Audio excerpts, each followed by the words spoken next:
Mr. Speaker, the President of the United States.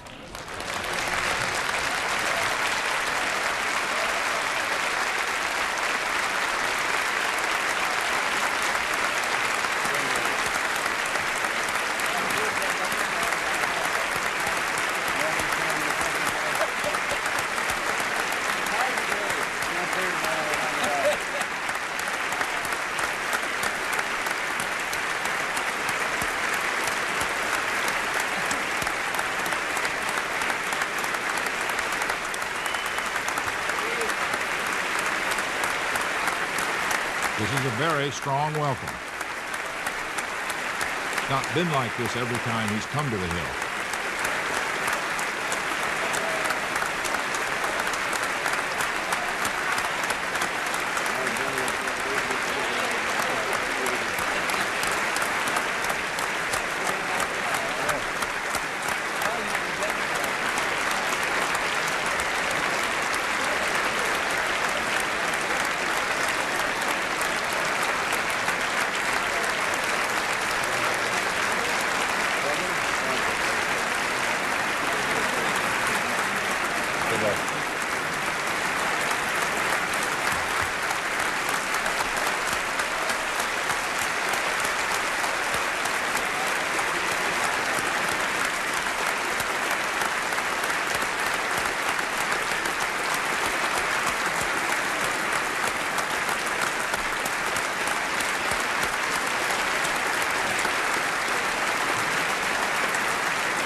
Members of the Congress, I have the high privilege and the distinct honor of presenting to you the President of the United States.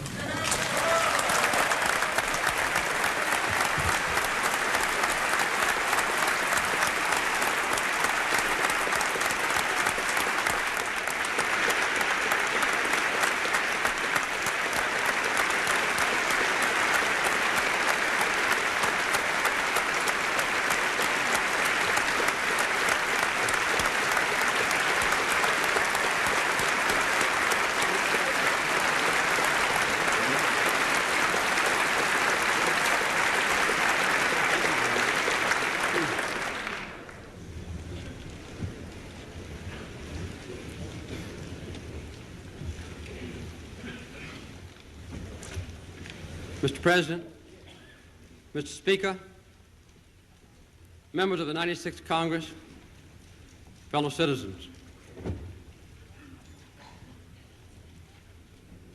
This last few months has not been an easy time for any of us. As we meet tonight, it has never been more clear that the state of our Union depends on the state of the world. And tonight, as throughout our own generation, freedom and peace in the world depend on the state of our Union. The 1980s have been born in turmoil, strife, and change. This is a time of challenge to our interests and our values, and it's a time to test our wisdom and our skills.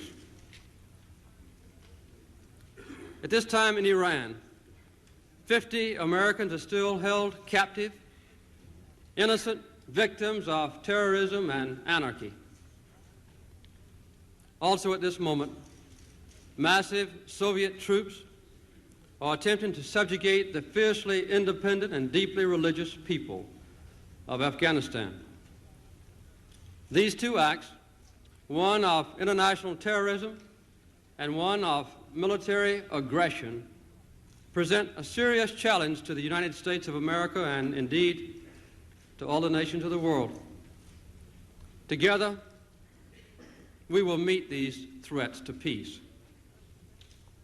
I'm determined that the United States will remain the strongest of all nations, but our power will never be used to initiate a threat to the security of any nation or to the rights of any human being.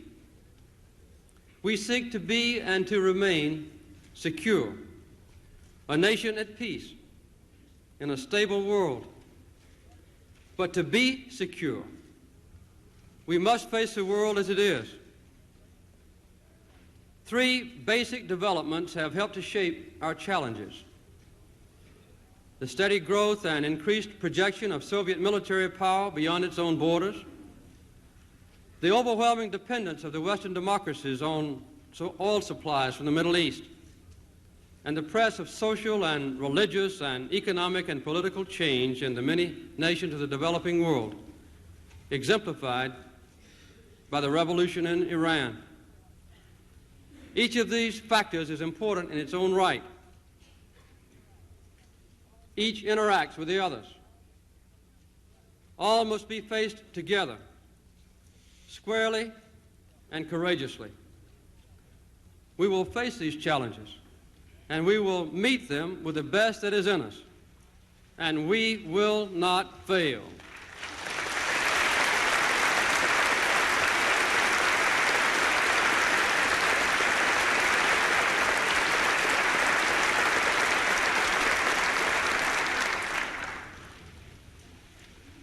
In response to the abhorrent act in Iran, our nation has never been aroused and unified so greatly in peacetime. Our position is clear. The United States will not yield to blackmail.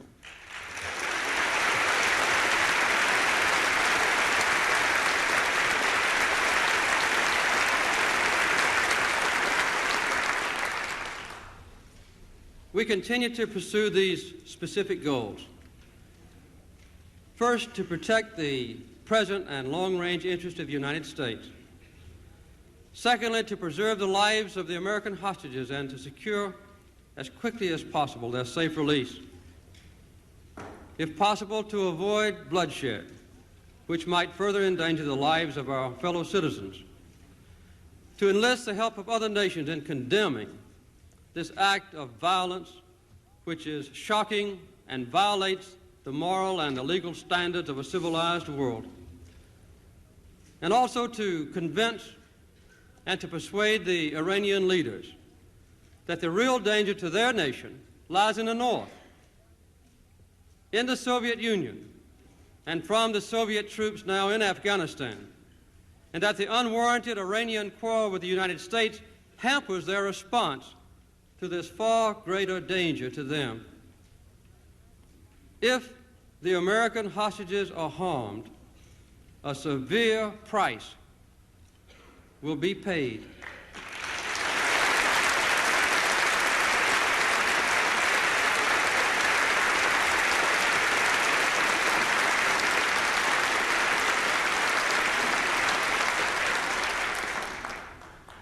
We will never rest until every one of the American hostages are released.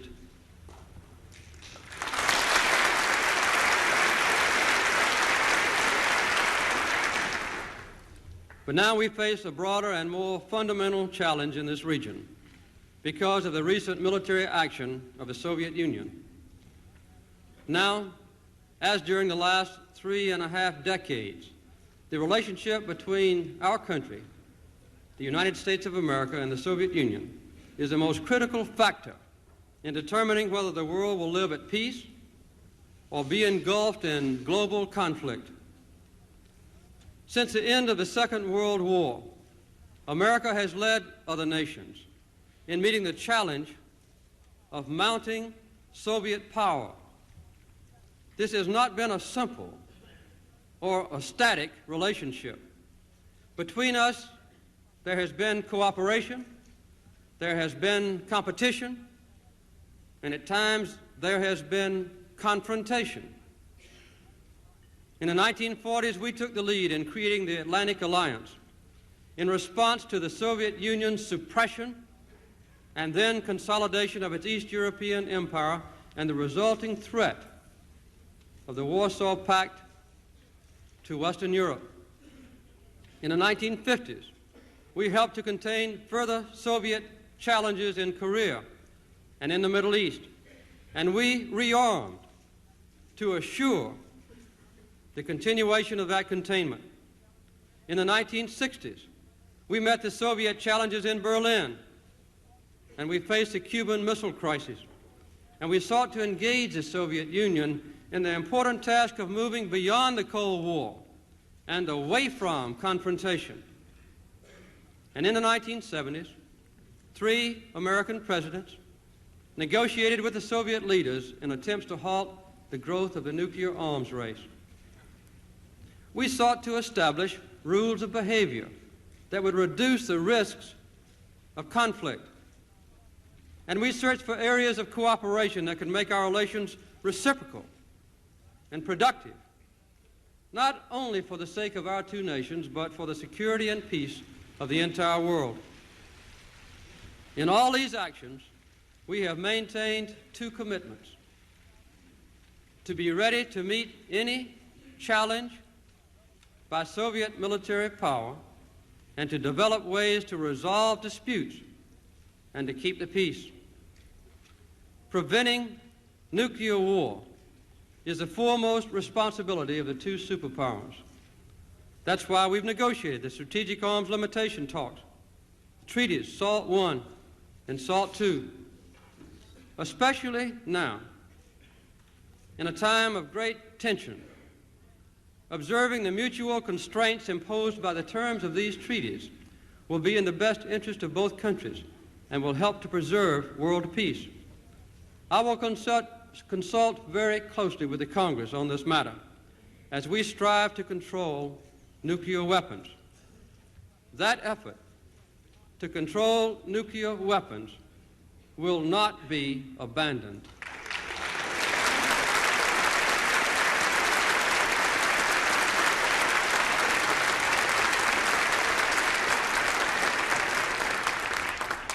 We superpowers also have the responsibility to exercise restraint in the use of our great military force.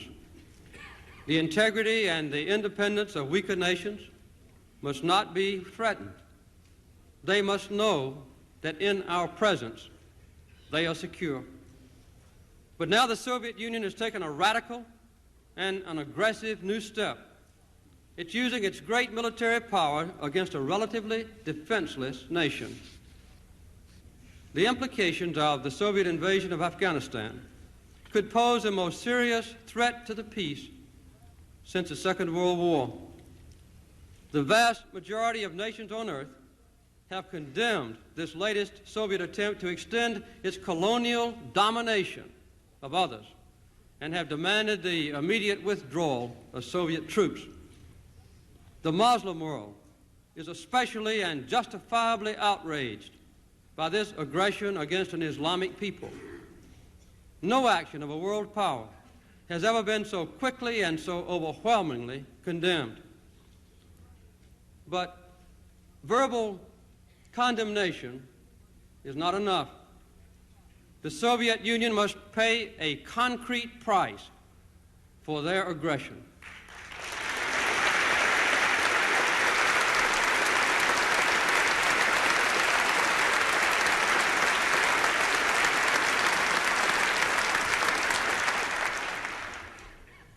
While this invasion continues, we and the other nations of the world cannot conduct business as usual with the Soviet Union. That's why the United States has imposed stiff economic penalties on the Soviet Union.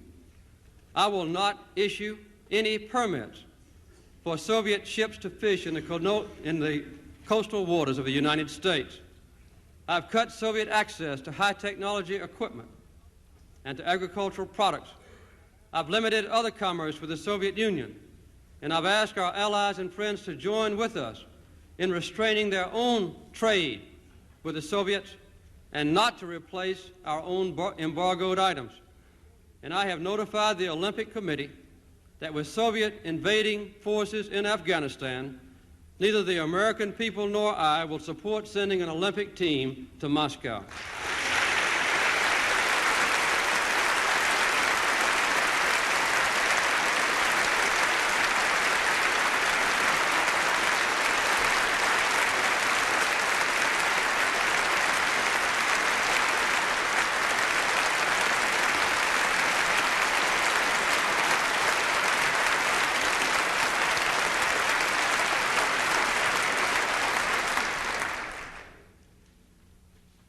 the Soviet Union is going to have to answer some basic questions. Will it help promote a more stable international environment in which its own legitimate peaceful concerns can be pursued? Or will it continue to expand its military power far beyond its genuine security needs and use that power for colonial conquest? The Soviet Union must realize that its decision to use military force in Afghanistan will be costly to every political and economic relationship it values.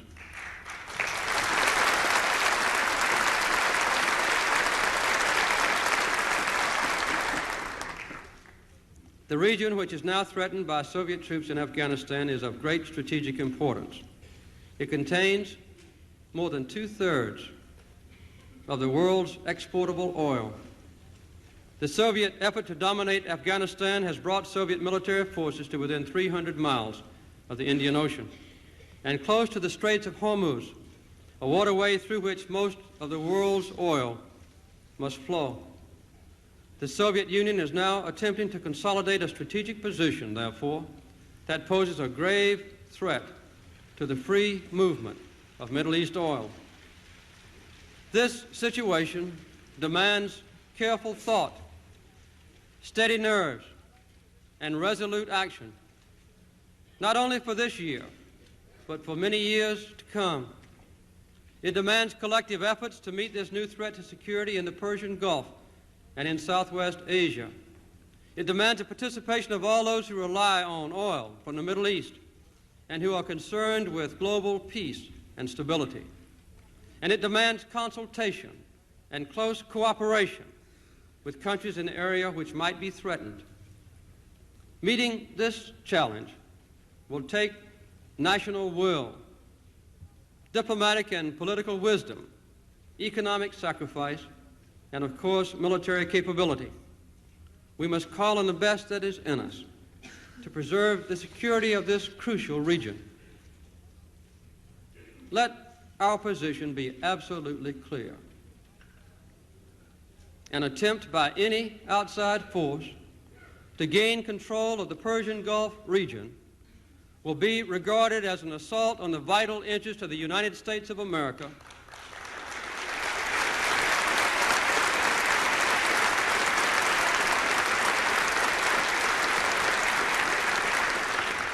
and such an assault will be repelled by any means necessary, including military force.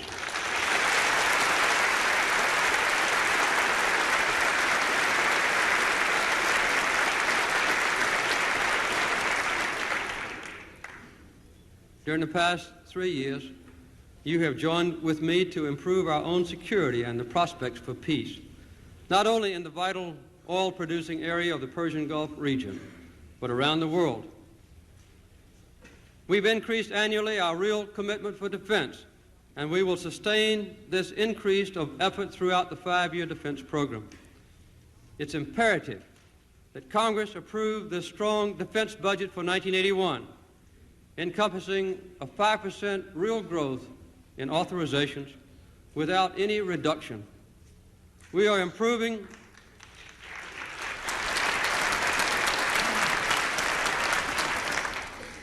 We're also improving our capability to deploy U.S. military forces rapidly to distant areas. We've helped to strengthen NATO and our other alliances. And recently, we and other NATO members have decided to develop and to deploy modernized intermediate-range nuclear forces to meet an unwarranted and increased threat from the nuclear weapons of the Soviet Union. We're working with our allies to prevent conflict in the Middle East. The peace treaty between Egypt and Israel is a notable achievement which represents a strategic asset for America and which also enhances prospects for regional and world peace. We are now engaged in further negotiations to provide full autonomy for the people of the West Bank and Gaza, to resolve the Palestinian issue in all its aspects, and to preserve the peace and security of Israel.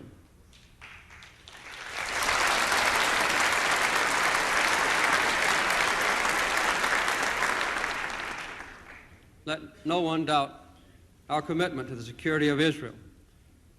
In a few days, we will observe an historic event when Israel makes another major withdrawal from the Sinai and when ambassadors will be exchanged between Israel and Egypt. We've also expanded our own sphere of friendship. Our deep commitment to human rights and to meeting human needs has improved our relationship with much of the Third World. Our decision to normalize relations with the People's Republic of China will help to preserve peace and stability in Asia and in the Western Pacific. We've increased and strengthened our naval presence in the Indian Ocean, and we are now making arrangements for key naval and air facilities to be used by our forces in the region of Northeast Africa and the Persian Gulf. We've reconfirmed our 1959 agreement to help Pakistan preserve its independence and its integrity. The United States will take action consistent with our own laws to assist Pakistan in resisting any outside aggression. And I'm asking the Congress specifically to reaffirm this agreement.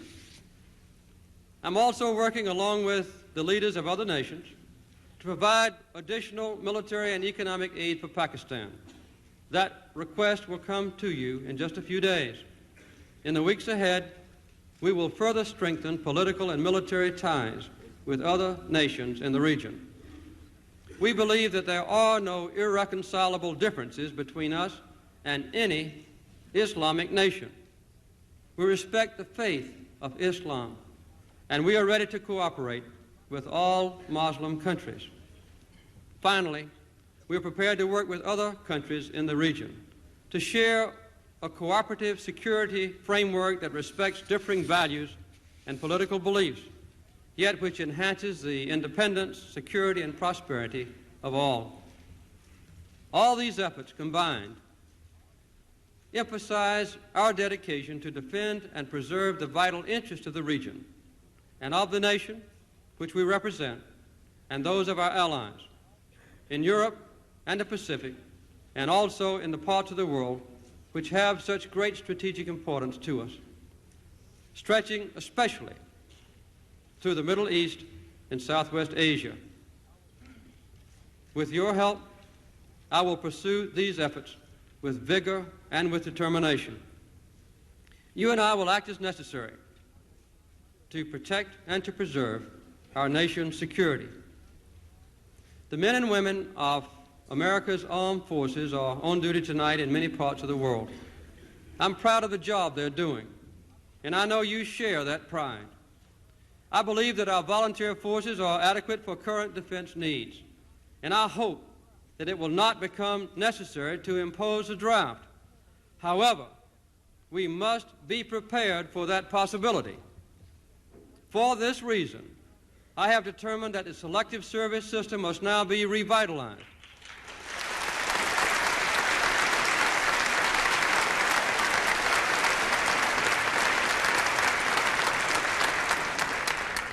I will send legislation and budget proposals to the Congress next month so that we can begin registration and then meet future mobilization needs rapidly if they arise.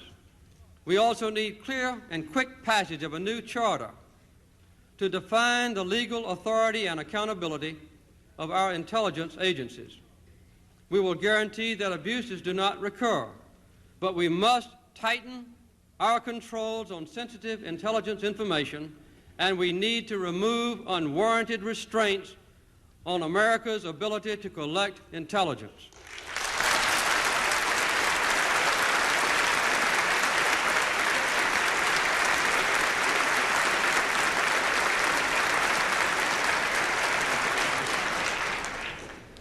The decade ahead will be a time of rapid change as nations everywhere seek to deal with new problems and age-old tensions. But America need have no fear. We can thrive in a world of change if we remain true to our values and actively engaged in promoting world peace. We will continue to work as we have for peace in the Middle East and Southern Africa. We will continue to build our ties with developing nations, respecting and helping to strengthen their national independence, which they have struggled so hard to achieve.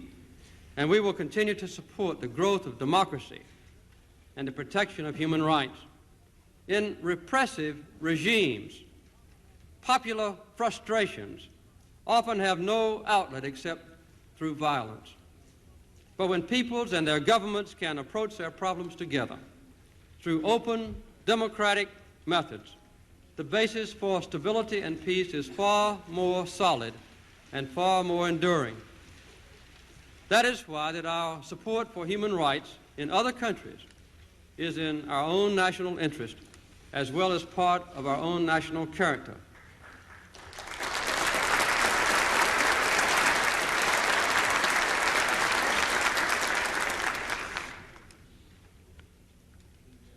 Peace. A peace that preserves freedom remains America's first goal. In the coming years, as a mighty nation, we will continue to pursue peace. But to be strong abroad, we must be strong at home. And in order to be strong, we must continue to face up to the difficult issues that confront us as a nation today. The crises in Iran and Afghanistan have dramatized a very important lesson. Our excessive dependence on foreign oil is a clear and present danger to our nation's security.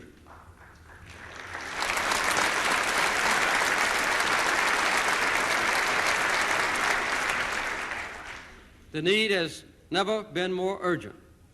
At long last, we must have a clear, comprehensive energy policy for the United States. As you well know, I have been working with the Congress in a concentrated and persistent way over the past 3 years to meet this need. We have made progress together, but Congress must act promptly now to complete final action on this vital energy legislation.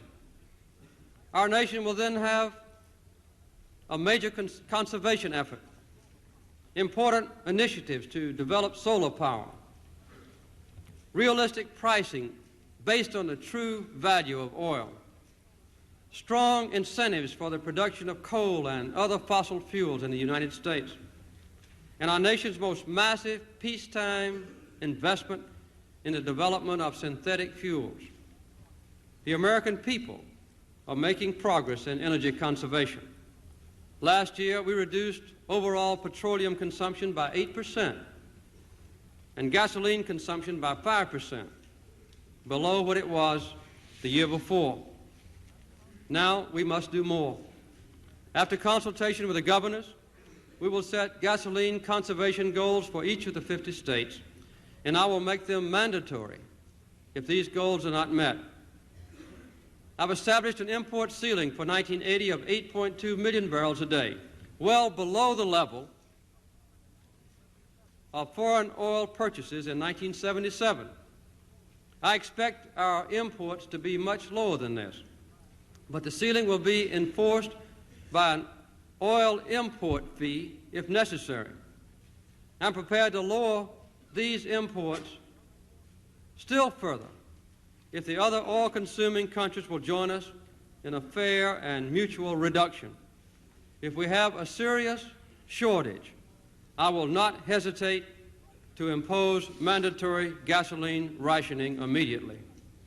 The single biggest factor in the inflation rate last year, the increase in the inflation rate last year, was from one cause: the skyrocketing prices of OPEC oil. We must take whatever actions are necessary to reduce our dependence on foreign oil and at the same time reduce inflation.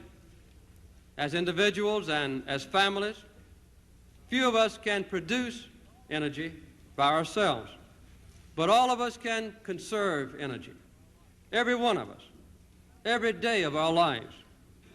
Tonight I call on you, in fact all the people of America, to help our nation conserve energy, eliminate waste, make 1980 indeed a year of energy conservation.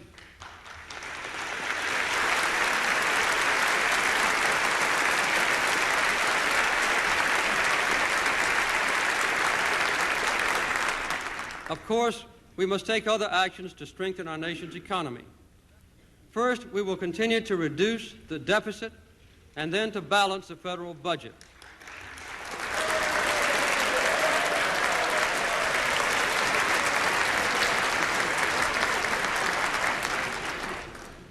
Second, as we continue to work with business to hold down prices, we'll build also on the historic national accord with organized labor to restrain pay increases in a fair fight against inflation. Third, we will continue our successful efforts to cut paperwork and to dismantle unnecessary government regulation.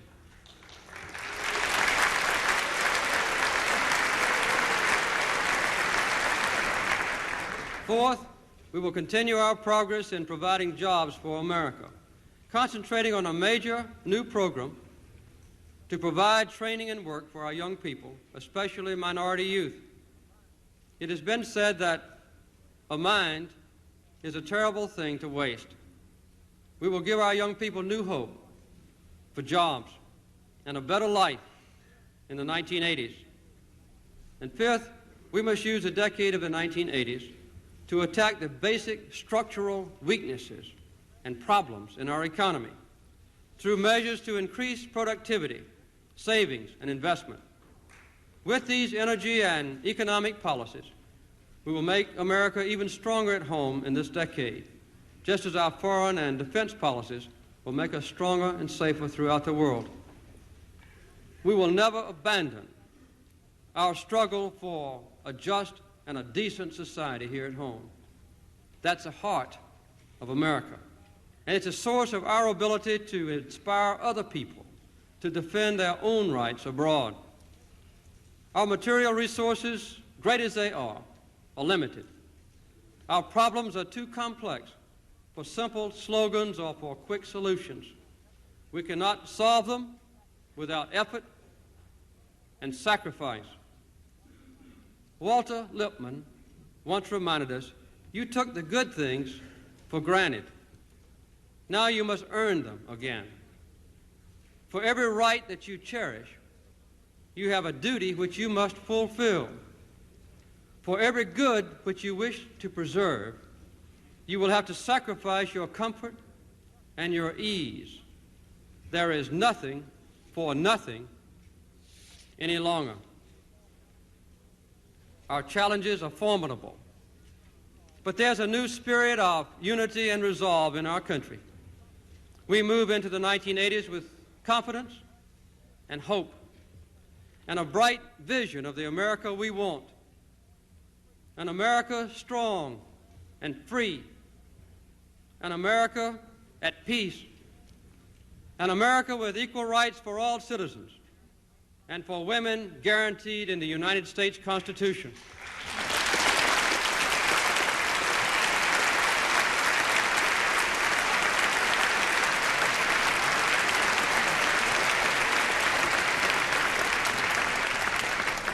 An America with jobs and good health and good education for every citizen. An America with a clean and bountiful life in our cities and on our farms. An America that helps to feed the world. An America secure in filling its own energy needs. An America of justice, tolerance, and compassion. For this vision to come true, we must sacrifice. But this national commitment will be an exciting enterprise that will unify our people. Together as one people, let us work to build our strength at home. And together as one indivisible union, let us seek peace and security throughout the world. Together, let us make of this time of challenge and danger a decade of national resolve and of brave achievement. Thank you very much.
President Carter is taking full advantage of what must be very sweet music to his ears this evening, slowly making his way out of the House of Representatives, receiving the congratulations of his cabinet and the clerks and aides of the House of Representatives, the Supreme Court. He is escorted by the two sergeants at arms of the House and the Senate, the majority and minority leaders, and some members of his own state of Georgia, the Georgia delegation.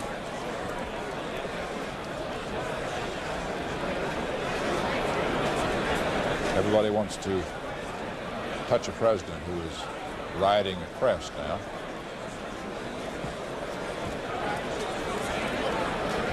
As they all shook his hands when he came in, and now they're shaking it as he goes out. This is the third State of the Union. I think it's been his 6th visit to the Hill to address a joint session.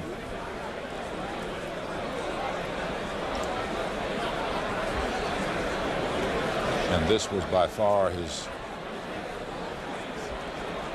most rousing welcome. They're clogging the door to get a grab at it. So the president has left the House of Representatives, concluding his 3rd State of the Union speech. The speech was short on specifics. Its tone was strong. It was not particularly jingoistic, but the president's gloves were not made of velvet either. The Congress loved it. They applauded it almost at every paragraph. 3 outstanding sentences in the speech. 1, his declaration that any assault on our vital interests in the Persian Gulf will be repelled by military force. 2, that he will request Congress to begin consideration of starting up registration for the draft. No mention of whether that would include women. And 4, he would remove what he called the unwarranted restraints on intelligence gathering, presumably by the CIA and presumably in the Persian Gulf area. Let me ask some questions, if I may. Leslie Stahl, at the White House, do they consider this truly a Carter Doctrine? Well, I don't consider it a whole new shift in foreign policy. As the president made clear, he is not abandoning SALT. Détente is still alive. What's new is, I think, the presidential statement, the declaration that the Persian Gulf area is now an area as important to us as Western Europe and Japan, in the sense that, as you say, we will go to war if necessary over that region, sort of building that area up. What the speech did, Roger, I think, was reflect some of the conflicts that the president is facing right now. He's in this political period, re-election battle, so he feels a need to sound tough and to be firm, but at the same time to calm people down, sort of stem the war scare talk that we're hearing, to convince people that we are not in a hot crisis on the brink of confrontation. He feels a need to sound resolute to the Soviets, but not to send them a message that we want to escalate anything. He left out a couple of things that people thought might be in there. He could have done a laundry list of military programs he wants to start. He didn't do that. He could have called for immediate registration of the draft. He didn't do that. He's going to Congress with it, a slower process. So he's sending 2 kinds of messages. One, a very firm, resolute one, but on the other hand, everybody, let's calm down. A balanced speech. Marvin Calbert, the State Department, what do they regard that sentence as meaning when he says we will use military force to repel attacks on our vital interests? What are the vital interests in the Persian Gulf? Is that all it is, just oil? Well, it's not just oil, but it's a large thing. And, you know, other administrations have talked about any effort to, quote, strangulate the Western world in terms of depriving it of oil would be a cause to go to war. And the president tonight has issued what is obviously a very important, sanctified, because he is before the Congress, warning to the Soviet Union to keep your hands off the Persian Gulf. He is telling them clearly that this is an area that we will now fight over. It ought to be pointed out that this is a unilateral statement by the United States. It's not like NATO. It's not a collection of nations saying it will defend this area. It is the United States hoping that it can lead a collection of other people along. The president's people say this is no crash response to the Soviet invasion of Afghanistan, but it is quite clear clear that there's every appearance of that. There is certainly an orchestration of crisis at the same time as they try, as Leslie pointed out, to dampen it down a bit. And there was one phrase that kind of jumped out at me when the president said that we all have to face the world as it is, which seems to be a rather large change in the president's own perspective about the world, because earlier on he clearly had a more rosy vision of it, and now he has been jarred by the Soviet action in Afghanistan and wants to face up to it. Phil Jones, at the Congress, it sounded like that room was filled with Hotspurs. Are they loving that speech, Phil? Well, I'm sure they are. I mean, even before President Carter got up there tonight, you talk to the leadership on both sides of the aisle, you talk to many members, and they will tell you that this Congress is going to be known as the security-minded Congress. So I don't think there's any doubt that it is going to be a session dominated by foreign policy and defense debates, and social programs are going to get squeezed. The president's probably going to get what he wants for aid to Pakistan. He's going to get the registration of 18 to 26-year-olds. And he's probably going to get some of the streamlining of the intelligence agencies, although in the post-Watergate period where Congress decided it had an overview on intelligence, they have become used to getting this intelligence information, so it's going to be a little difficult to cut that down. But just the president will benefit greatly from this speech, and he's going to get a lot of the things he wants. But keep in mind, these people, many of them are up for re-election in 1980. They know what the polls are saying back home, and they've seen what happened in Iowa. Well, we've seen tonight a president trying to thread his way as carefully as he can between all these conflicting pressures, between the hawks and the doves, and the Kremlin and the disarmament lobby and the oil interests, public opinion, his own public image, political considerations, the Defense Department and the Peace Department, if you will. It's as delicate and as perilous a trip as any president has taken recently. For Leslie Stahl, Marvin Kalb, and Phil Jones, I'm Roger Mudd, CBS News, Washington. Good night. Live from Washington, this has been a CBS News special report.